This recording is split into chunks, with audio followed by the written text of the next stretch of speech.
Okay student, अब second part हम deal करते हैं। देखो सेकंड पार्ट में क्या क्या दिया हुआ है, पहले वो लिखो। A2 दिया हुआ है और A4 दिया हुआ है।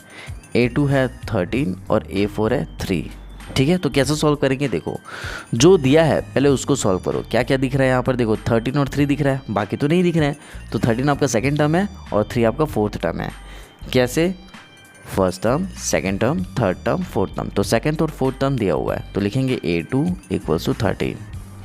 A2 को हम लिख सकते हैं A plus G equals to 13। कैसे लिखेंगे, इस फॉर्मूले के हेल्प से लिखेंगे। देखो अगर A2 निकालना है तो ऑब्वियसली n की जगह 2 रखेंगे, n की जगह क्या रखेंगे 2।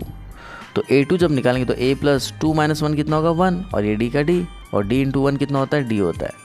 तो यहाँ पर सिर्फ कितना आ जाएगा, यहाँ पर सिर्फ D आ जाएगा, और ये A और ये प्लस A प्लस D बस बचा आपके पास।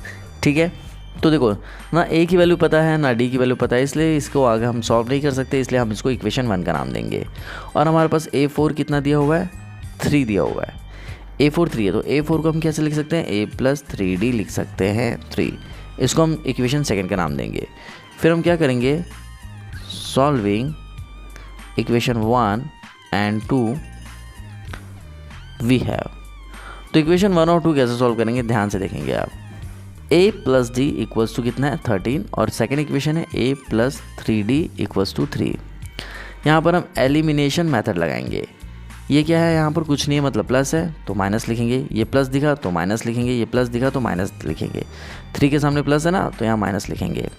अब जो नीचे वाली वैल्यू है A plus 3D equals to 3, वो नहीं कहलाएगी, अब ये कहलाएगी minus A minus 3D equals to minus 3। इनकी सबकी साइन चेंज हो चुकी है, इसको कहते हैं एलिमिनेशन मेथड।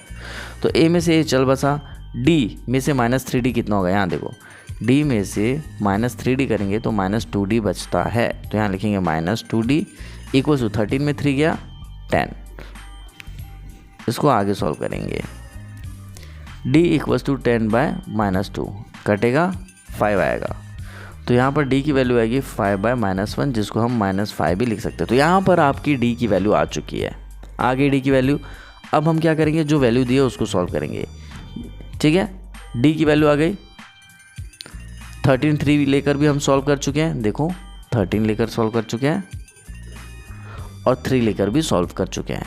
D की वैल्यू जैसे आप इक्वेशन में रख दो तो लिखेंगे putting the value of D in equation 1।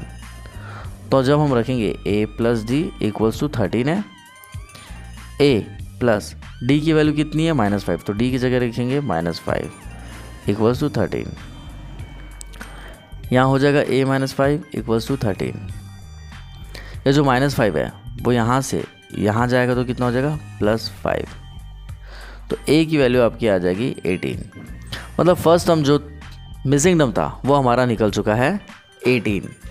ठीक है, अब देखो ये मिसिंग टर्म निकालेंगे। ये कौन सी टर्म है, पहली, दूसरी, तीसरी, ये A3 है तो निकालेंगे A3, और A3 हम लिखेंगे A प्लस 2D। ये हम आपको बता चुके हैं कि ऐसा क्यों होगा।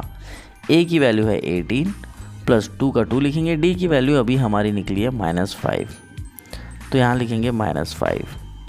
ठीक है, 18 2 5 ज़ा 10 प्लस माइनस माइनस, तो 18 में से 10 को जब माइनस करेंगे तो आपका 8 आ जाएगा। यही है आपका आंसर। मिसिंग टर्म में हमारा एक आंसर आ रहा है 18 और दूसरा आ रहा है 8। आई होप आपको समझ में आ रहा होगा। अगर आपको आ रहा है तो प्लीज़ इसे लाइक करना भूलना नहीं है, अपने दोस्तों के साथ इसे शेयर करिए और कमेंट करना भूलना नहीं है। ठीक है, मिलते हैं अगले वीडियो में। Till then bye.